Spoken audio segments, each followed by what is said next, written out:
AP అసెంబ్లీలో అనూహ్య పరిణామం చోటు చేసుకుంది.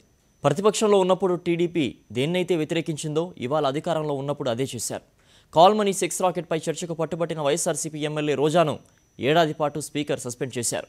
అసెంబ్లీలో కాల్మనీ సెక్స్ రాకెట్పై చంద్రబాబు ప్రభుత్వం చర్చకు అనుమతించకపోవడంతో నిరసనగా పోడియం దగ్గర సీఎంకు వ్యతిరేకంగా నినాదాలు చేశారనే నెపంతో అధికార పార్టీ ఎమ్మెల్యేను ఏడాది పాటు సభ నుంచి సస్పెండ్ చేయాలని తీర్మానం పెట్టడం, అది కూడా ప్రవేశపెట్టిన మరుక్షణమే ఎలాంటి చర్చకు తావివ్వకుండా రోజాను స్పీకర్ సస్పెండ్ చేశారు.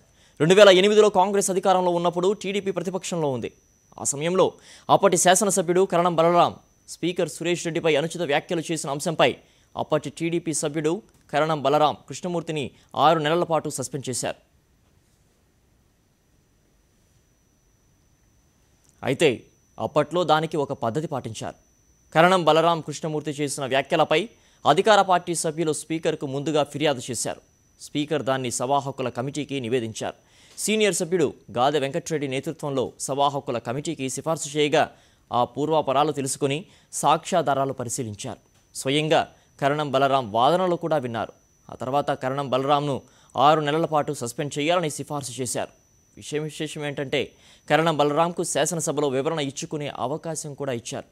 కరణం బలరాంను 6 నెలల పాటు సస్పెండ్ చేయడాన్ని దుర్దినంగా, చీకటి పాలనగా చంద్రబాబు అభివర్ణించారు.